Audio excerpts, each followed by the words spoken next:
चांद को हिंदू राष्ट्र के रूप में घोषित किया जाए, संसद से प्रस्ताव पास करके, और वहां की राजधानी शिव शक्ति पॉइंट को बनाया जाए। क्योंकि इसके पहले कि चुप हो जा सातवीं फेल, चुप। कौन है ये लोग? कहां से आते हैं ये? अस्सलामु अलैकुम वरहमतुल्लाहि वबरकातुह। मोहतरम नाज़रीन, ये है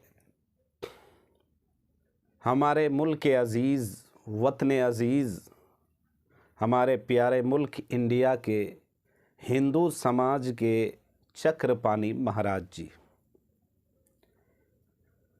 हमारे इस महान देश में, वतन अज़ीज़ में, मुल्क इंडिया के अंदर ऐसे महान विद्वानों की कोई कमी नहीं है।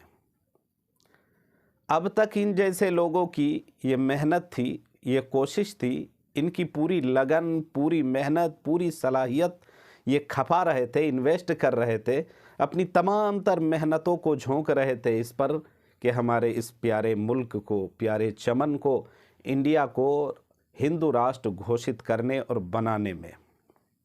लेकिन अब जबकि चंद्रयान 3 चांद पर सॉफ्ट लैंडिंग के बाद, जहां पूरे वर्ल्ड के अंदर हमारे इस मुल्क की जय जयकार हो रही है, पूरे वर्ल्ड के अंदर हमारे इस प्यारे मुल्क की तारीफ हो रही है, वहां चक्रपाणी महाराज जी जैसे लोगों ने मुल्क, देश, देशवासियों और ख़ुसूसन इस देश के मीडिया वालों के लिए एक ऐसा शोशा छोड़ा है, दे दिया है कि जहां अब किसी चीज़ की कोई मुद्दा बाकी नहीं रहने वाली है।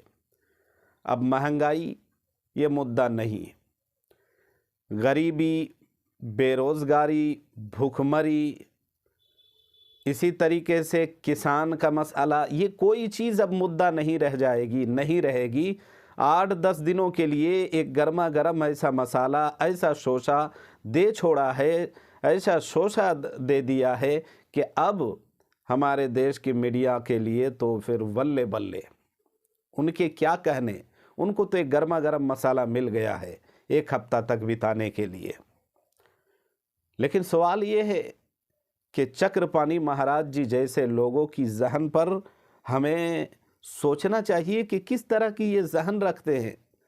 एक तरफ जहां ये हमारा मुल्क इंडिया ये चौथा मुल्क बन गया, इससे पहले 3 मुल्कों ने चांद का सफ़र किया है और लैंडिंग किया है, लेकिन हमारा मुल्क ये चौथा मुल्क है। लेकिन ये बड़ी इंटरेस्टिंग बात है कि हमारे मुल्क ने वो कारनामा कर दिखाया है, हमारे मुल्क हिंदुस्तान, इंडिया में चंद्रयान 3 के सिलसिले में वो कारनामा कर दिखाया है जो आज तक बड़े बड़े देशों ने नहीं कर सका। अमेरिका भी जो है ना, हमारे यूरोप और बड़े बड़े देश जो है ना, इससे आजिज़ आ गए। लगातार बार बार की कोशिश के बावजूद उस जगह पर, जो बड़ा ख़तरनाक जगह कहा जाता है, उस जगह पर सॉफ्ट लैंडिंग अगर किया है तो हमारे मुल्क भारत,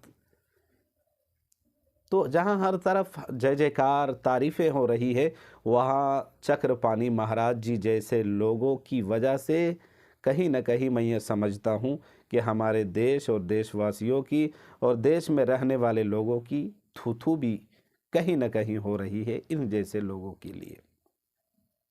और फिर इनकी जो है ना, दिमाग किस तरह की रखते हैं, उठपटांग बातें करते हैं।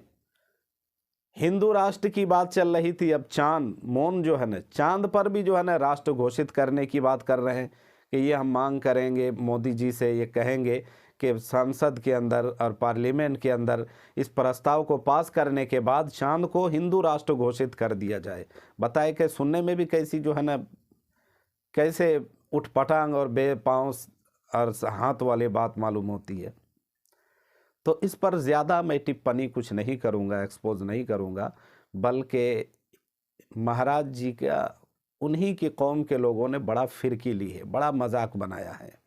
बहुत सारे लोगों ने बड़ी अजीब अजीब कमेंट किए हैं, कुछ साथियों ने तो अजीब अजीब कमेंट किए हैं। तो कुल मिलाकर बात यह है कि आपकी क्या राय है, आप क्या समझते हैं, आपकी क्या जहन है। आप इन जैसे लोगों के लिए क्या सोच रखते हैं? आप कमेंट सेक्शन में जाकर लिखकर ज़रूर बताएं, अपनी राय का इजहार फरमाएं।